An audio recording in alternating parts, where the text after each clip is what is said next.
How did Mount Judi start? What was the ideology behind Mount Judi and what were the challenges just before starting Mount Judi? Initially, we said at least 20 crores we need to raise because that's the limit, that's the minimum that SEBI wants before you can actually start a venture capital fund. Okay. And it was a big struggle. But once we hit the 20 crores, Alhamdulillah, the rest of the money came. And we came up to 100 crores. What is the framework you look before investing in any company? The impact and the return on investment that we can get. So it should have no negative impact. If the company has a positive impact, even if the ROI is slightly lower, we would still want to go and integrity is another thing that we look at. The third thing that we look at again is how resilient are the founders. You became one of the earliest Indian VCs to sign the UN Principles for Responsible Investments. Yes. Can you tell me something about that? UN Principles of Responsible Investing is basically not doing damage to the society. It's not creating climate problems. It's not creating environmental issues. We don't invest in tobacco. We don't invest in pornography. We don't invest in alcohol. What's the biggest mistake the first time founders do? You need some amount of optimism. Otherwise, you'll never be an entrepreneur, right? Investors should understand that if the founder has very little stake, they'll not get the next round of investment.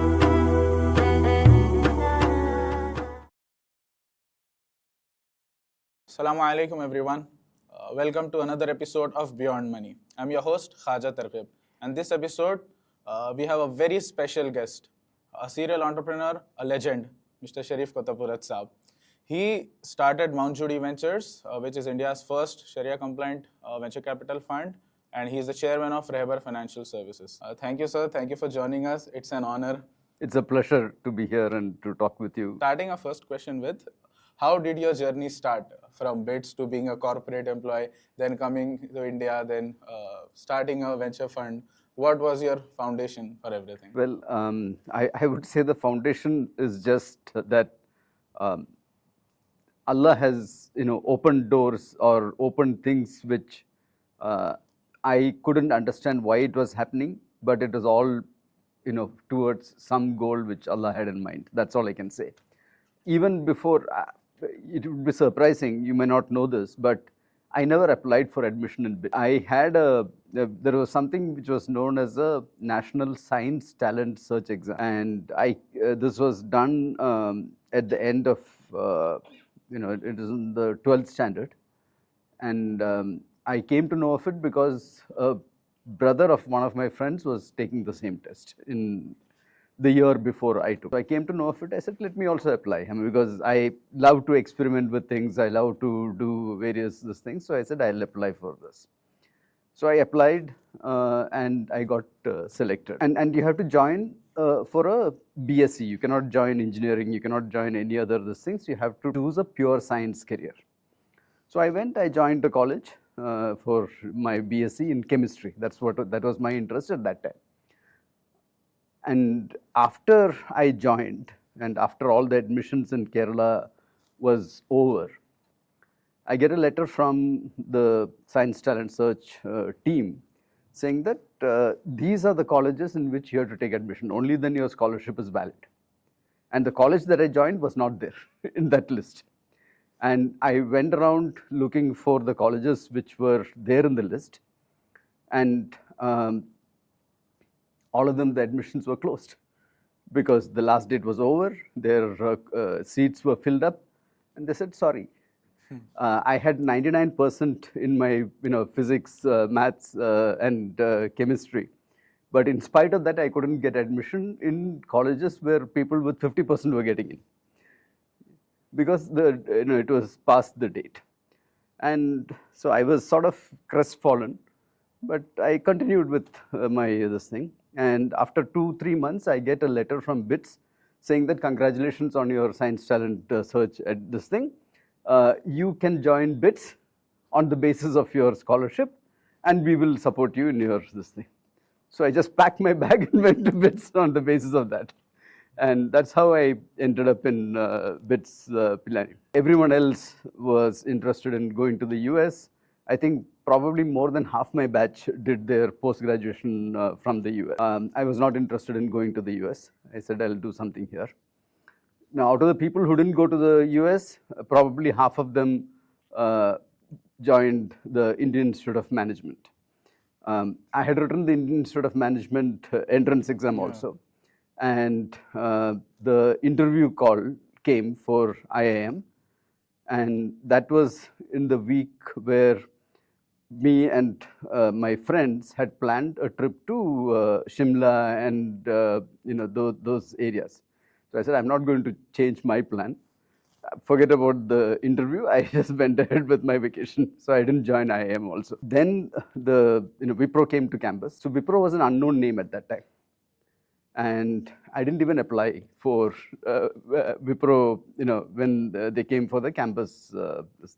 Wipro had this policy saying that they send a campus ambassador because they were still unknown. So someone who has passed from this particular college the previous year and was hired by Wipro comes to the campus and then talks to the people there. So he comes, someone, my senior, I knew him from before. Says, come, let's go for dinner together. He took a few of us out for dinner and said, he was talking all praises about Wipro and all that. So, and then he asked me, so you'll be coming for the interview tomorrow. I said, I have not even applied for Wipro. So he comes to my room, he says, here, just write down these few details, okay? And I'll slip your paper into there. So he did that. Got selected in Wipro. And I was also fortunate, it was probably the last batch in which Azim Premji himself interviewed the fresh graduates before they joined Wipro. So I was interviewed by Azim Premji, and then I joined Wipro this was in 1982. Now, during my studies in Pilani and so on, I was not religious. In fact, you can even say I was probably agnostic. When I joined Wipro, I have to give credit to one of my seniors, not seniors, we joined at the same time. He joined after MTech, I joined after my graduation. A person called Shahnawaz Khan. And if Shahnawaz Khan is listening to this podcast, I would like to say salam to him. So he, sort of got to me and then said, come, let's go to the masjid, sort of convinced me to, go. And by the time I had started reading about Islam, and I was already inclined. And of course, I was a Muslim, but already inclined in terms of practicing it more, religiously. And then he was the one who actually helped me in my journey to come closer to Islam. And that's when I started looking at things like, riba and why it should not be done and why that is haram and so on. After a few years in Wipro, I went to the US again for Wipro to set up Wipro's office in the US. The Wipro US was running from the apartment that I had rented in the valley. And that, alhamdulillah, took off very well. I came back to India and then I decided to quit Wipro and then join Sun Microsystems. So I went back to the US, joined Sun Microsystems. I had a standing offer from Sun to join whenever I wanted. So I went and joined there. And that time I had already become extremely conscious about what is allowed, what is not allowed, and so on. Just even though it's not directly related, let me also give you another incident on how Allah helps people who have the right intention. So I was there, I wanted to buy a house. And we had Wipro stocks, which were given as stock options to employees. So I found a house, I liked the house. I calculated, how much this thing would be. I had enough stocks to sort of buy the house or close enough to that. And so I gave an advance and then, I said, I'll pay within a month or two. After that, Sun stock started coming down. So I didn't have money to buy the house. So I was saying my deposit is going to go waste because I'm not going to borrow. I could have gone to any bank and got a loan for buying the house. I said, I'm not going to do that. Even if my deposit goes, it's fine. I don't have any problem with that. And then I tried borrowing from a few people I knew, but the answer everywhere was no. Sort of shows how, people cannot help you, but Allah can, right? So every day morning I'll get up, I'll see what is my stock price. What is the stock price today? What is the stock price today? And after about 3 weeks, the stock went back up to the price that I needed for buying the house. I said, sell. Okay. I sold, I got the money, and after that, the stock started going down again.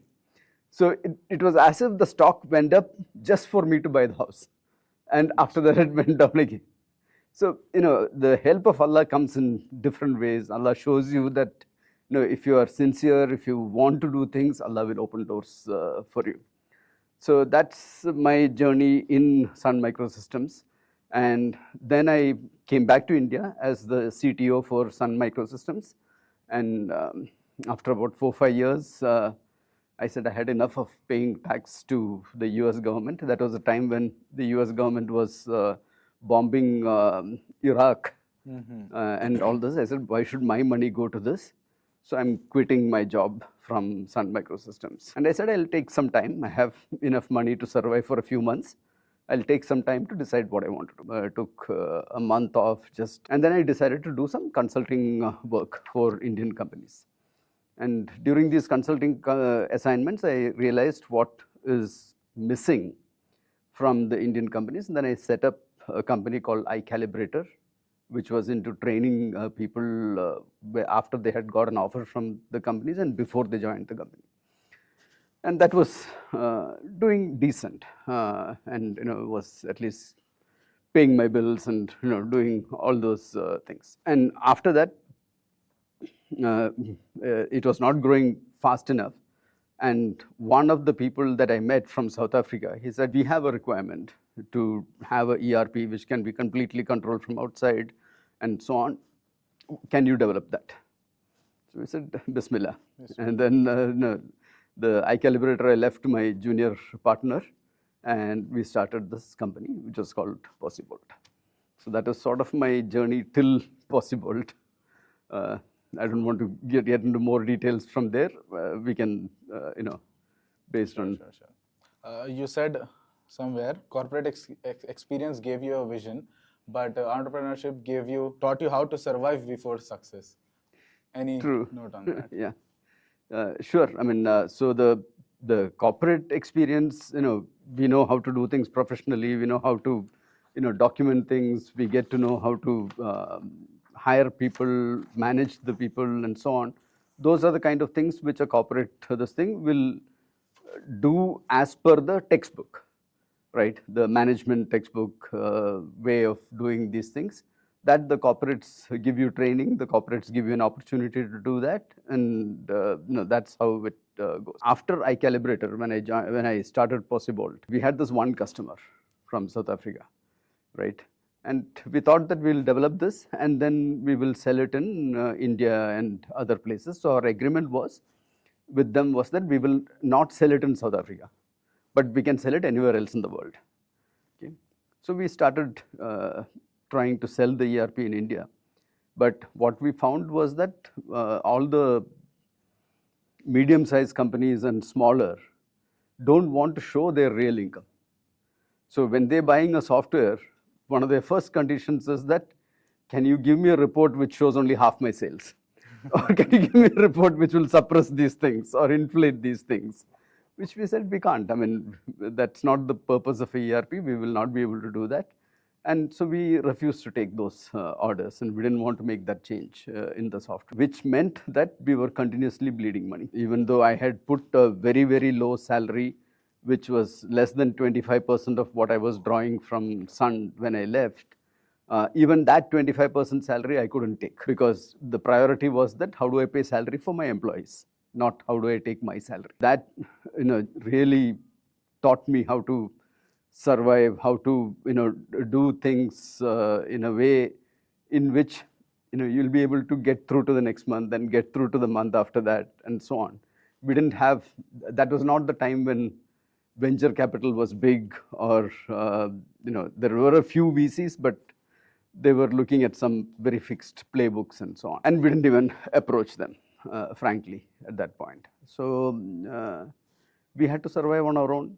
we had to do it. I didn't want to go and take money from my relatives or from my friends because I know that when you start a company and you're not sure that you're going to make profit, taking money from your relatives or your friends is probably the worst thing you can do. Because if the company makes a loss, not only the company makes a loss, you also lose your friendship. You also lose, your relationships turn sour, Yes. which is a much bigger loss than the monetary loss that you can have. So I said, whatever it is, I'll absorb it myself. I'll take care of it without having to go for a loan. So that's how the survival, that's how what the entrepreneurship taught me in terms of survival. What were the challenges you faced when you were expanding Possibolt globally? One of the biggest challenges is in terms of identifying the right partners, especially when you expand outside India. Right? Even within India also, that's a challenge, but that's a challenge which is slightly easier to overcome. So one of the things that I try to do is that when I try selling a software to somebody, I look at not just what they need, what do their customers need? And is our software helping them to provide what their customer needs to their customers? If we are able to do that, then we have got a good product in our hand. If you are not able to do that, then it's just a tool which they'll replace at their whim and fancy. On the other hand, the original customer that we had in South Africa, after having found the software to be quite good, decided that they would sell it in South Africa. Mm-hmm.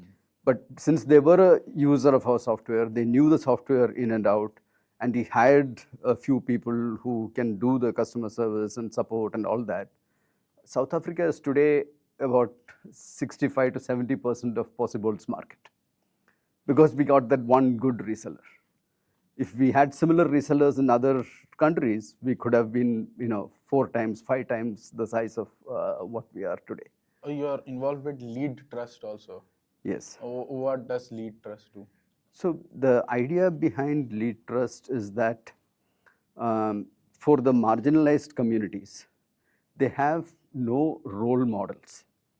Right? If you see the communities which are typically quite successful, you take the Jews in the US or the US or Europe, you take Brahmins in India, right?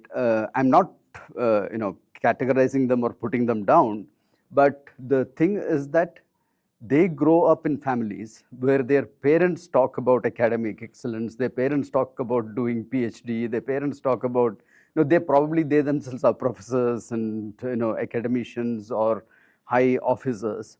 So their children grow up listening to them, seeing them, and that's their role model.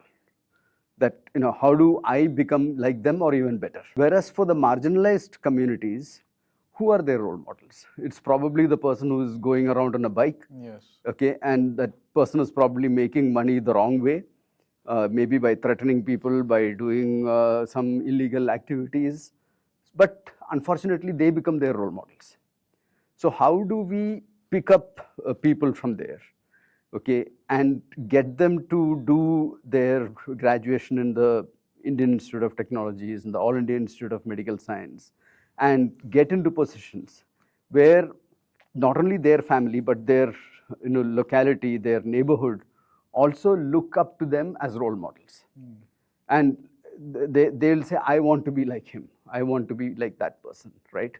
So imagine a Dalit community where you're able to get one person, even with the SC, ST quotas, right? They find it extremely difficult because they go in with a huge disadvantage, and then they cannot cope with the rest of the students, and they keep falling behind. Yes. And even the professors and so on start looking down upon them. And that's a negative reinforcement cycle which happens. So once your lecturer thinks that you're no good, you also think I'm no good, right? So that puts their psyche in the wrong, puts their mind in the wrong framework, which is also one of the reasons why there are suicides, so many, amongst the Dalit scholars amongst, in premier institutions, right, after having got admission there. So that's something that I wanted to make sure that we create those role models, and that's the reason why Lead Trust was formed. So we try and identify people with that spark, with that potential to make it big in their 10th standard. Give them a 2-year residential coaching and help them, be close to, if not at par, with the others who are getting into IITs in the general quota and so on. Sherif sir, let's talk about Rehbar. How did Rehbar started? वो idea कैसा आया था, and what did you feel? कौन सी gap है जो fill करने के लिए Rehbar आया?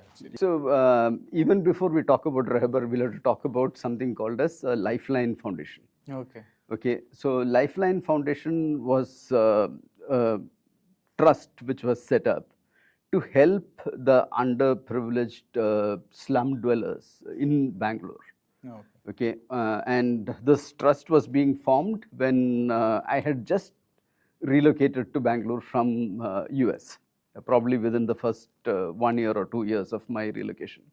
So I came to know of this, and I said, great work. Let me also, contribute both monetarily as well as in terms of time. And the model behind Lifeline was like that of Grameen Bank, where you take a group of ladies, have them come up with some small business plan, and we give them money to do that, and they pay back on a weekly basis the amount. And we get involved with these ladies so much that we try to improve their habits, we try to improve their cleanliness in their house, make sure that their children go to school. So it's not just a give money and get back money transaction kind of thing. We actually get involved in their lives. Okay. So one of the feedback that we got was that it's a great thing you're doing for us. Can you do something similar for our husbands? Because they are the main breadwinners. Yes. What we are doing is making a very minor difference, but if you can do something for them, that will help us come out of the slum. So Rehbar was initially thought of as a way in which people can provide money to these entrepreneurs to help them move up the ladder, yes. right? And the model was, we had a lot of brainstorming on this with the IT professionals and that high salaried class in Bangalore. And the thing that came up, so there were various opinions on different things.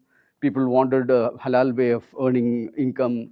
And the point that I pressed on them was that, you have other options. You have stock, this thing, potential.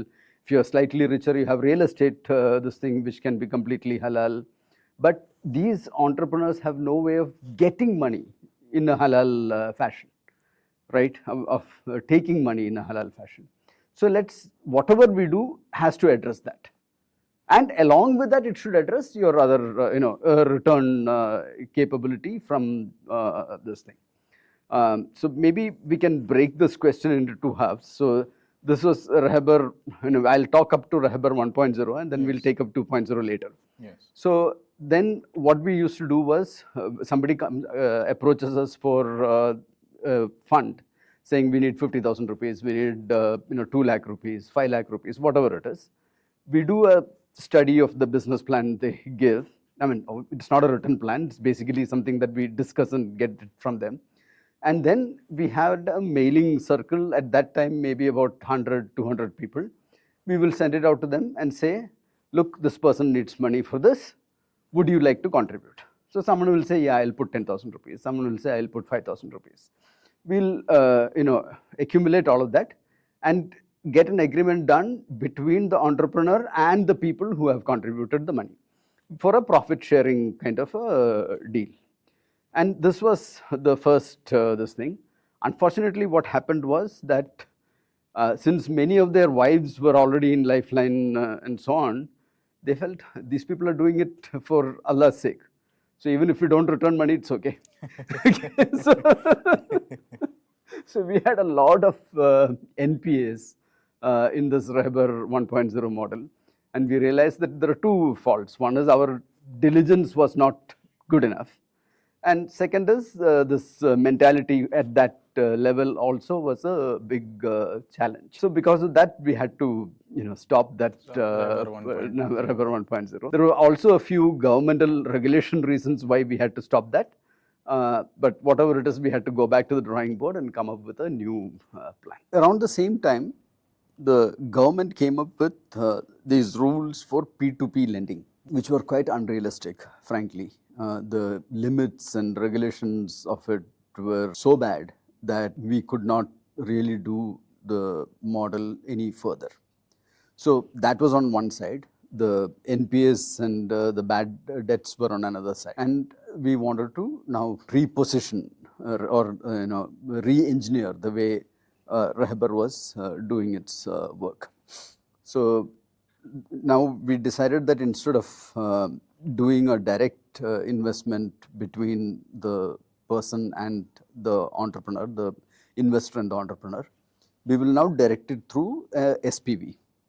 So people will buy debentures in the SPV, and the SPV will invest in these companies, and those companies will give return this thing. And we wanted people who had audited finances for at least 3 years or 2 years minimum, and only then we would even consider it. So that's a pivot that we had to do. We also raised some money, and we paid back at least a large percentage of the people who lost money in Rehbar 1.0.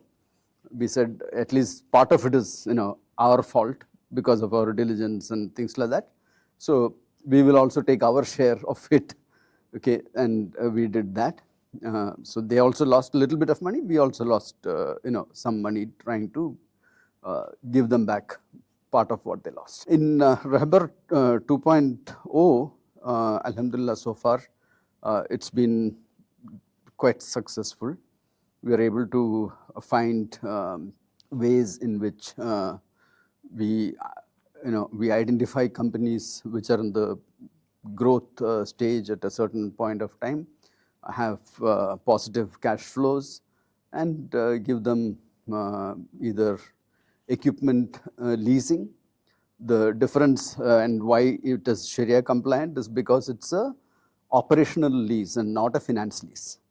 So Rehbar owns the machines, not the ultimate company. And it's the Rehbar's responsibility if something happens to the equipment, right?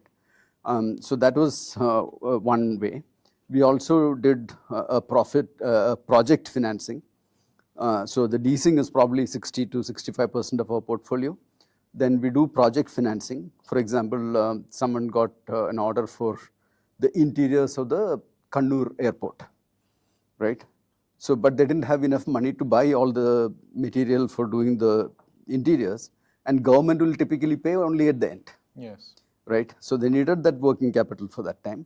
So we said, we won't look at your complete company and look at the working capital. We look at only this particular one project, look at its working capital requirement. We'll give you that, and that's what's called project finance.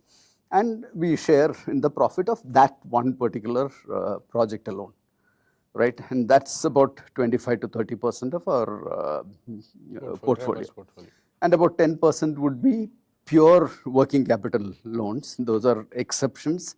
When there is enough evidence that the company is doing well, their books are very well maintained, and so many other conditions, it's extremely difficult to get a pure working capital model. It's extremely difficult for Rehbar to monitor a pure working capital this thing also.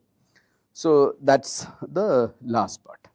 And what we are proud of is that there are a lot of non-Muslim companies which have come and taken leasing and money from Rehbar for their own operations also. So which shows that we are decently competitive even against their alternate sources of debt or quasi-debt.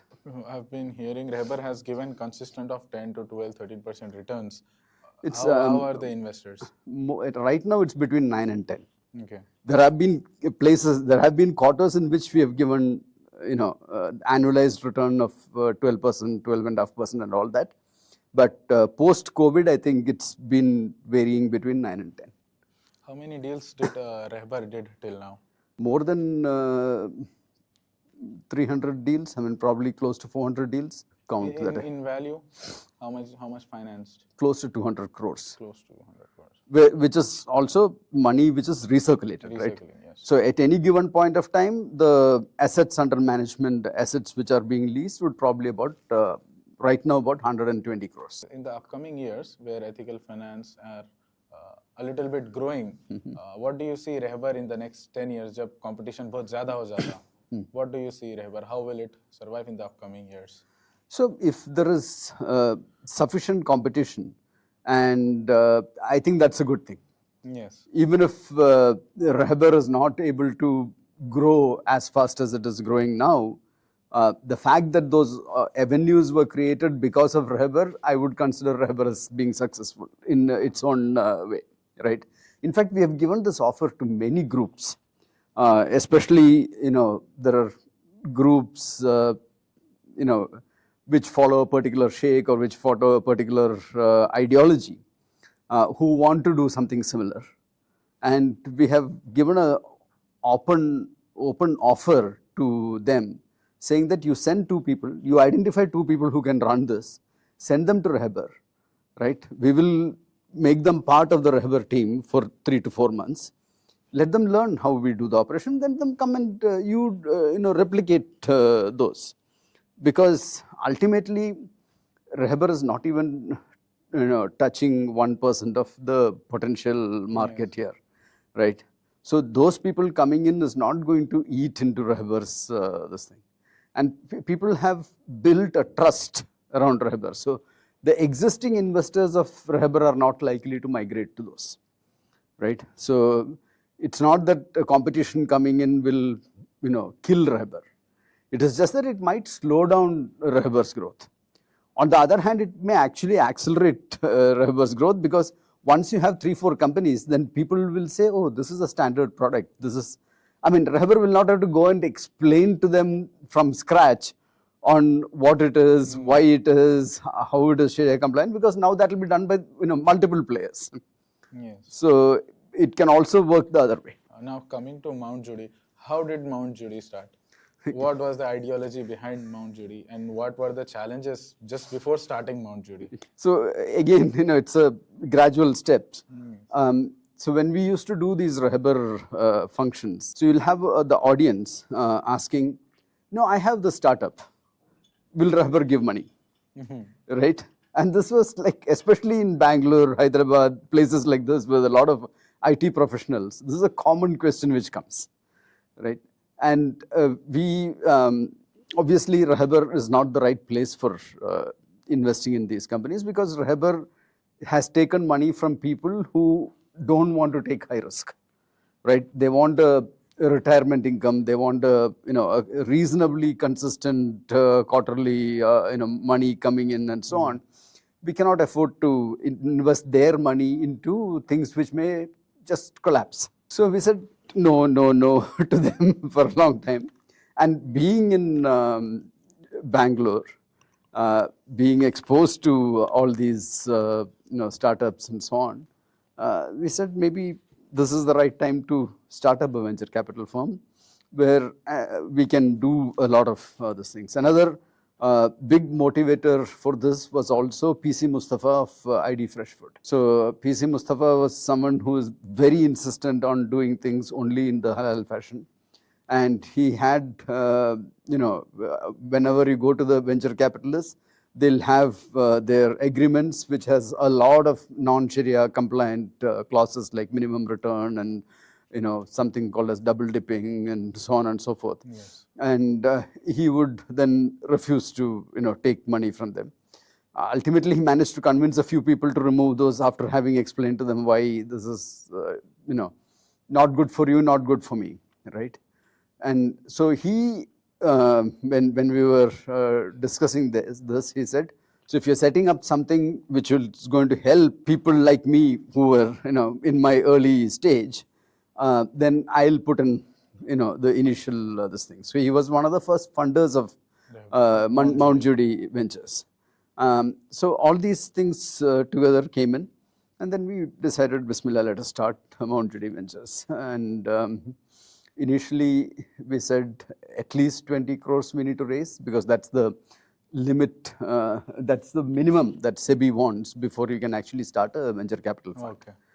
And it was a big struggle to get that initial 20 crores. But once we hit the 20 crores, alhamdulillah, the rest of the money came, and we came up to 100 crores. Alhamdulillah. Okay, 100 crores is still not sufficient to sustain a team like what Judi has today, because we want to do a professional job. And we want to do, see, we have in all these institutions, whether it's Rehbar, whether it's Judi, whether it's anything else that we do, we have 3 criteria that we want, even Lifeline Foundation for that matter. First and foremost, we should not be breaking any of the Sharia laws, right? Second, we have to be following global standards.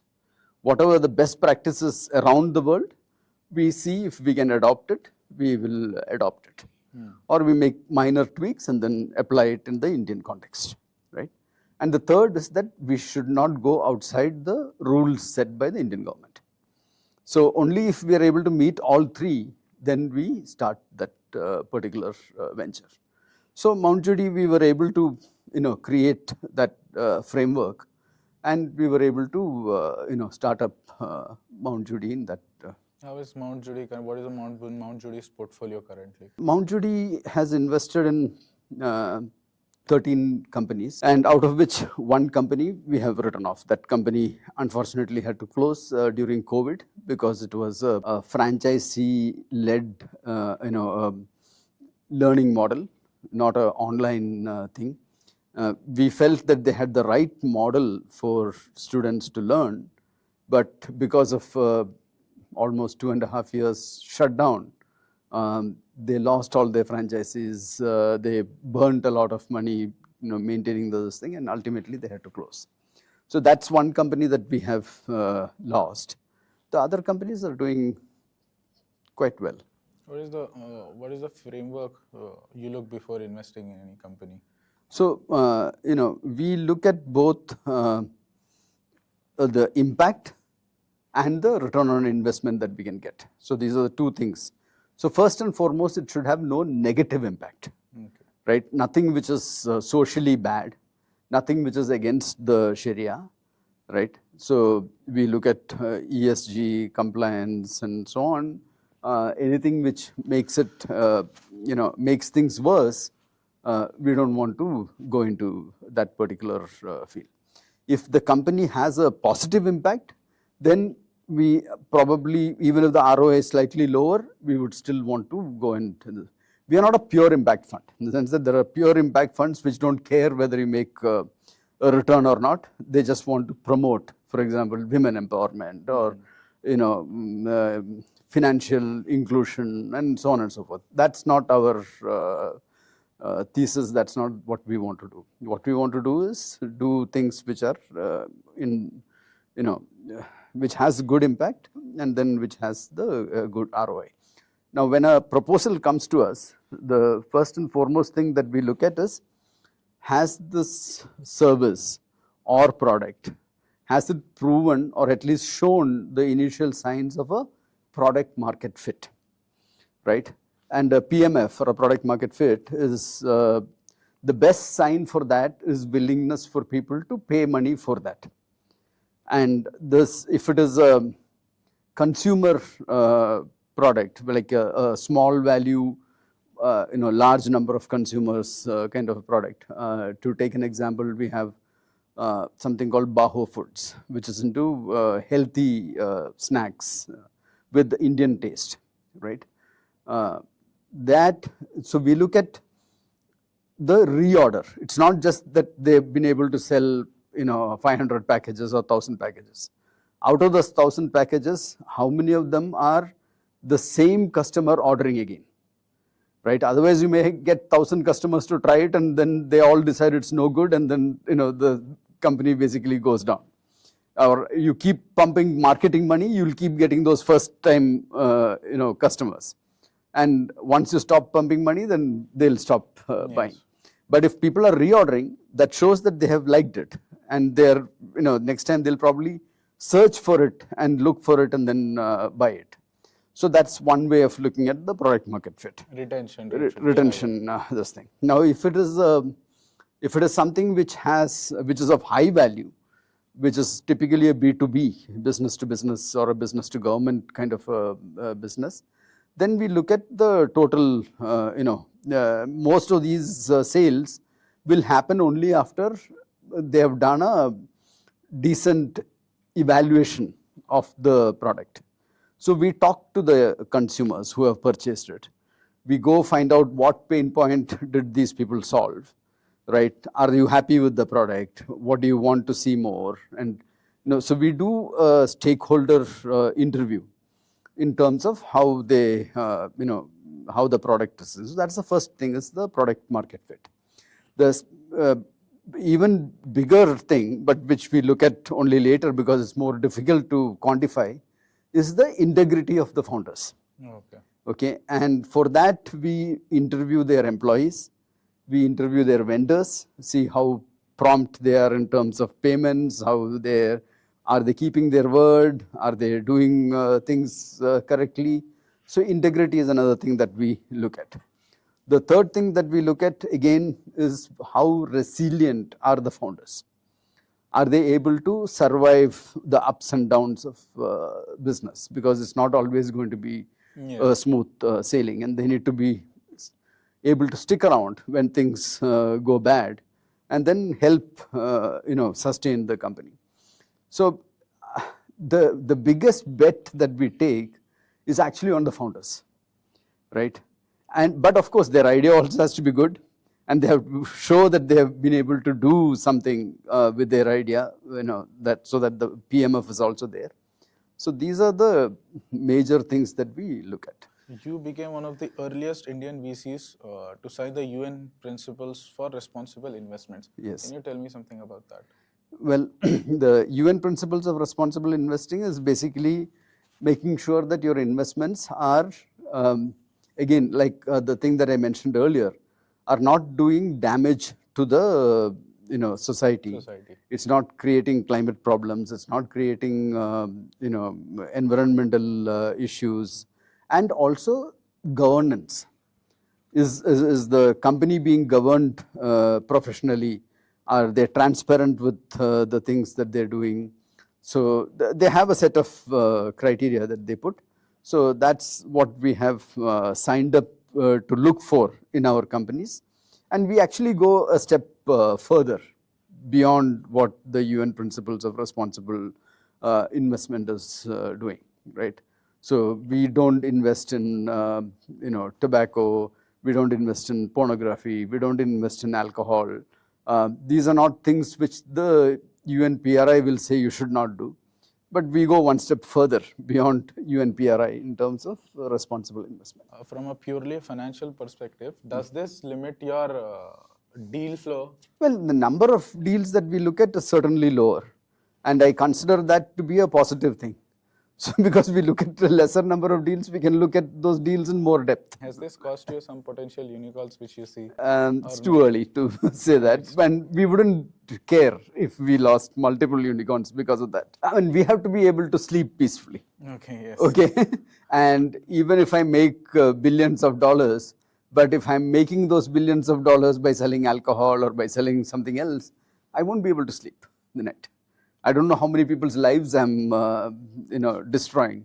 I don't know how many familial issues I'm creating, right? So of course you can close your eyes to all that and then say I'm looking only at the numbers. But as a human being, I don't think we can really do that. I have read somewhere, you call yourself the 3 a.m. buddy for your portfolio founders. Yes. Can you share some story where you went beyond and helped and supported the founders of your portfolio? Absolutely. I mean, there are multiple such these things. The major issues come. In fact, I told you about the company which went down due to COVID. So when we invested in that company, we invested after COVID had started. Okay. Of course, we didn't think that it will last for so long. We said, okay, after one wave, maybe after 6 months they'll recover, so it should be okay. But that first 6 months of their life, they borrowed so much of money from banks, from various these things, that they were just paying interest. And that's all that they were doing. So we said, look, we will give you the money to pay off all these interests. You sell us your shares. You do well, we'll give you back those shares as incentives. Okay, and we actually bought those shares, and they were able to, get out of that debt trap. It is unfortunate that they finally died, but that is a case where we went out of our way to help them, get this thing. There has been companies where there has been issues between founders, right? So we go, we sit with them, we try to solve the problem, and if the problem cannot be solved, we make sure that there's a clean divorce between the founders, and we help them do that. I don't want to name the company, but this has happened in 2 companies that we have invested in. Okay, there are companies in which we have gone out of the way when there is this thing called as funding winter, which you have heard. I mean, even now it's not completely thawed, but Yes. there was a time when the valuations were way down. People were not able to raise money at a decent valuation and so on. So some of our companies wanted to, they went to the VCs and they got very lowball figures for the valuation. So we, they called us up, they said, what do we do? And we said, don't worry, whatever you need for the next 6 months or 1 year, we'll raise it for you. Okay. And we have raised money and we have helped them,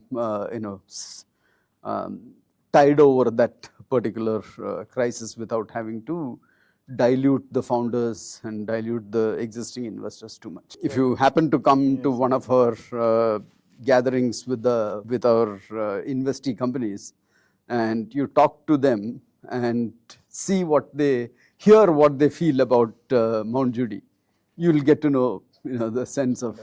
What's the biggest mistake the first time founders do, and what you wish for them to know before coming for investments? First and foremost, every investor thinks that theirs is the greatest idea. They are going to, make it big, and they're going to do this thing. So they basically building castles in the air. Yes. Initially, you need some amount of optimism. Otherwise, you'll never be an entrepreneur, right? Definitely, yes. So that is given. But being extremely or over optimistic is also a negative thing. Then you don't see your faults. You tend to ignore the things that you're doing wrong, saying, oh, it will correct itself, or this will happen and hence this will be okay. So that's one issue. The second issue in terms of more practical things is that a lot of these founders tend to dilute too much right in the beginning. We had some companies which came to us for what is called Series A funding, where the investor has already sold 60% of their shares to people who put in money initially. This is not just stupidity on the founder's side, it's also stupidity on the investor's side. Because the investors should understand that if the founder has very little stake, they'll not get the next round of investment. And so you may have a larger size of the pie, but the pie is going to shrink to 0. Yes. Right? So it's better to have a small size of the pie and let the pie expand, rather than have a bigger size of a shrinking pie. So the investors are also, but these are typically, they will be angel investors. Angel investors don't understand the market so well. So that's another mistake that they have. The third mistake that they do is that they're so wedded to their one idea that even when they see that this is, or they don't see, even though it is clear to everyone else that the path that they're taking is a dead end or it's going to be extremely difficult, they refuse to accept that. They think that we do more of this, we do put in a little more money, we put in a little more people, and things will work out. Whereas the ideal thing for them would have been to pivot and to do something, maybe adjacent to what they're currently doing or do something which is drastically different and then continue. So these are the mistakes that we mostly see. You said also somewhere, few paying clients matter more than pitch decks. Yes, absolutely. Why is that? I mean, pitch deck is again what I said, castles in the air, right? They'll show their growth projections and so on, which makes no sense. And we, like I mentioned earlier, we never invest without talking to the customers, right? So if you have no paying, if you give something for free, people will give, oh, I mean, for a free thing, this is good, Yes, right? yes. They don't have that value. Yeah, and they don't look at it that critically. But when you have paid money, then you look at it critically. Is it actually giving me returns for the money that I have paid? So that's why the paying customers are extremely important. You have been a founder and now you're an investor. When a founder in your portfolio is struggling, what would you suggest him mostly? Being yourself as a founder and being in their shoes at that time. So as a founder, I have also made lots of mistakes, right? So I have learned from hopefully I have learned from my mistakes, right? But each situation is different. So there cannot be a single solution for everyone. There's no single advice for everyone. We have to really understand what a business they're doing, what exactly are the problems they're facing, why is it that they're facing this particular bottleneck. So it's what we do is that we sit with the founders at least on a monthly basis. We have their monthly information systems come over. We go through it. We ask them questions. We at least for the Bangalore founders, we sit with them and talk to them. Even the founders outside, we travel at least once in 2 months or once in 3 months, meet with them, understand their issues. Only then we'll be able to give them a proper advice.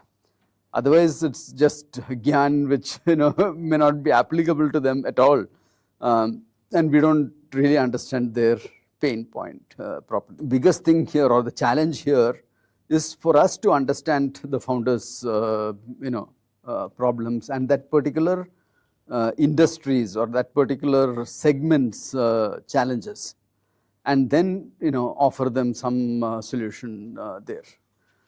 So I can't answer that in a generic fashion. So in today's funding environment, post corrections with valuations adjusted, what advice do you give founders for raising capital? What should they expect for valuation? Again, so there are multiple kinds of companies, right? So you have people who are selling, let's say, cosmetics, food, and so on. They can expect best of 2.5 to 4 times their revenue, annual revenue. That's the valuation that they can expect. Okay. If they have a breakthrough business model change, right, then they can expect slightly higher, especially in the early stages. After some stage, their business model breakthrough should be such that it's already started reflecting in their revenue. Otherwise, that was not really a breakthrough business idea or business model, right? So once they grow, it will stabilize in this 2.5 to 4 times multiple for the valuation. For people who have IP, people who are into more technology, these things where things can be scaled without more working capital, things can be scaled, with a one-time investment or a large one-time investment and some small incremental investment. For them, the multiples can go 10x to 20x and so on, because there it's a question of how well you're able to expand to various stages. So if you have spent 100 rupees, each incremental 10 rupees is probably going to double your revenue. Yes. Whereas in the first model, where we are talking about a B2C product or B2C consumable item, after the first 100, you probably need another 80 to 90 rupees to double your revenue. Yes. So which is why the multiples are lower in that. So that's your expectation should be in that range. You are most probably bullish in 4 sectors which I have. One, medtech, designed for India. AI integrated education where healthy meets Indian food, and AI ML solving real problems. But what's my challenge is every VC thinks they invest in these. What is the contrarian bet on which sectors you believe in actually? Well, you don't always have to take a contrarian bet, right? Sometimes there is logic behind why everyone is going in a particular direction, right? I don't know, you might have heard of Minister Piyush Goyal saying, why are all the VCs investing in food and why are they not investing in high tech and so on? Yes. Because food is reliable, food is giving us returns, food is giving us this thing, and food is something which can be scaled in India, right? And that's what we are experiencing in our portfolio also. We have, for example, this medtech, beautiful innovation, a lot of patents that they have, which prevents others from occupying this thing. But when they try and go and sell it to Indian hospitals and so on, they prefer a GE or a Siemens or a Philips device rather than an Indian device because they don't have confidence in an Indian device. So, which is one huge factor why the growth there is very slow. They have to sell to a US hospital first, then come and sell to India, right? And when you go and sell to a US hospital, it's even tougher. It's even tougher, yes. Right? So that's the challenge in the high-tech this thing. Whereas in food, once you have identified a gap, like I mentioned about the healthy, Indianized food, that's, you can grow double every year. It's not a challenge. How do you think when a company starts, kitna time lagta hum log ko PMF achieve karne? Is there any time limit for that, or it can take a lot of time, or maximum kitna time rehna chahiye koi bhi company start kare baad se PMF achieve karne ke liye? There's no rule on this, but normally a consumer company should have established within 2-3 years. Okay, otherwise you're really not attractive enough for the consumers, and it's unlikely that you will be attractive. You can always change, you can always pivot, but then you are now selling a different thing. Right? And then you consider day one from there, and then take the time on when you hit this thing. For more, and what we have found is, especially in health tech, the time taken is at least 5 years. Okay, it could even be more. Because one is the time to do the innovation, do the research, do this thing. Then you have things like FDA certification, CE certification. A CE certification can take 2 years, okay, so before you can sell to the European countries. So maybe you spend 3 to 4 years in developing the product. Then you spend another 2 years getting the CE certification. FDA certification also takes 9 months to 1.5 years. So after that only you can actually start selling. So there is, and then the acceptance issue also is there. So the moment you have a product, for healthcare, doctors are doubly cautious. Yes, definitely. I cannot take a risk with my patients. So naturally that factors will. You have built businesses, you have invested in startups, you have pioneered Islamic finance infrastructure. What do you want to do now? What problem you still want to solve? I would consider myself successful if I am able to create a next level of people who can take this forward, right? So create enough human resources to be able to expand and think more and come up with solutions for various these things. And it's extremely important, just throw back to the early Rehbar brainstorming that we did, when we were talking about people who were wanting 1 lakh rupee, 2 lakh rupee kind of a loan. So there was a large section of people who said this should be charitable. Right? We should have, everyone should be volunteers who will volunteer and then do this work and go forward. I said, with volunteers, we can probably do a certain amount of work. The volunteers will get tired at some point of time, they may stop coming. Or, because majority of them are IT professionals, or you get assigned to US or Europe or somewhere, then you're gone. Where is the next set of volunteers, right? And how do you expand? How do you grow more? So you have to have a profitable organization, a for-profit organization, which can make money, hire people, and expand this. Right? Only then will we be able to replicate this model. Only then will we be able to create more of such resources. Because we have to, if not what they can get in the market, at least we should be able to pay them 60-70% of the market salary. Minimum. I mean, ideally we should pay 100% or 110%, right? But if we are not even able to give them, 70% of market salary that they can get, then we are not getting the right kind of resources for building the future institutions and bodies. So that's the goal. That's one of the secondary goals in both Rehbar and Mount Judi, that we be able to train and to bring people up who can then start new things. We had given offer to a couple of people saying that you come join Mount Judi, you do these things, and then you can set up something of your own with Mount Judi putting in some capital, right? Unfortunately, both of them didn't take it up. And also Mount Judi doesn't have the kind of resources that we can commit, which makes it attractive for them. But once Mount Judi grows and becomes more profitable, then that's something that we want to do. Get people to do, takaful, for example, or any other these things. Let them come in here, create a model. We wanted to create a model for real estate, partial real estate, the rates effectively, the Islamic rates or Shariah-compliant rates rather. So again, that needs good resources, that need people who can, work like an entrepreneur.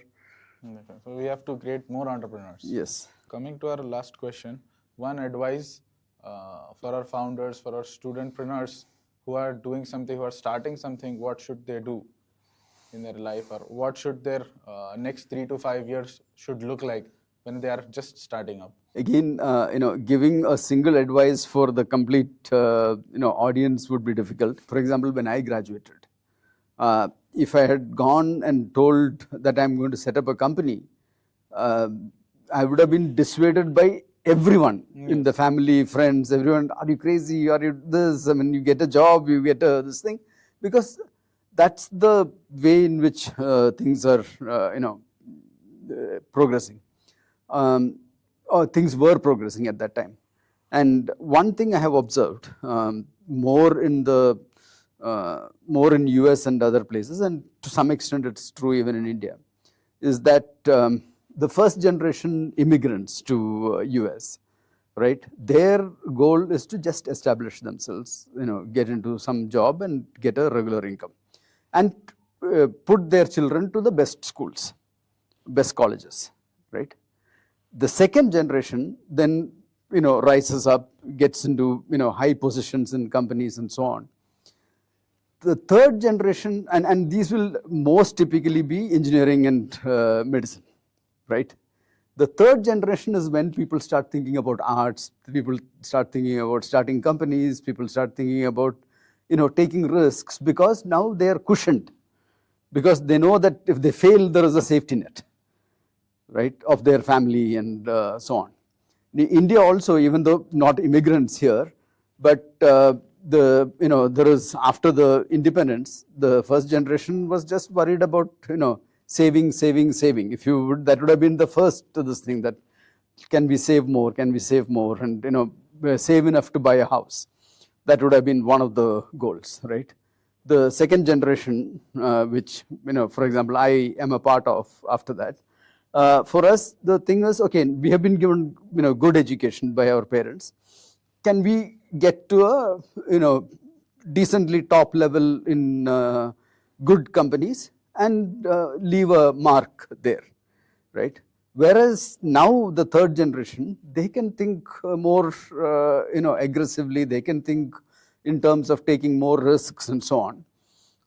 So they have more freedom in trying out, experimenting, startups. They want to do BA. They want to do, other these things. They're, more than open to all that. So you are asking about the advice to students. Yes. So I just wanted to set this thing that they're lucky that most of them are probably in this third generation, where there is some safety net which has been built by their parents, right? Yes. So they can now take take little bit more liberty and experiment and so on. So that's one, and again, if I were to go about 10 years back, I would have advised them that you go join some company, get 5 years experience, understand professionalism, understand how customers this thing, then you leave and start something of your own. For some of them, that may be the right advice still, but for the others, they understand the Gen Z, they understand the Alpha generation and so on. And maybe they can come up with models and businesses which I can't think of, or which I don't understand why this is a good business and so on. So keep at it. But again, if it looks like a dead end, try and understand that this is not the right path, and be willing to pivot, willing to go back. So that willingness to pivot is something that they need to really focus on. Keep open. Be open. Be open. Take a risk, experiment, and be open. Correct. Awesome. Thank you so much, Sherif sir, for this very insightful conversation. And thanks for the opportunity to be able to, express my opinions and see what can be done. Hopefully. Inshallah, hopefully, we'll try to get you back for the part 2 as well with more good, insightful things, inshallah. Thank you so much.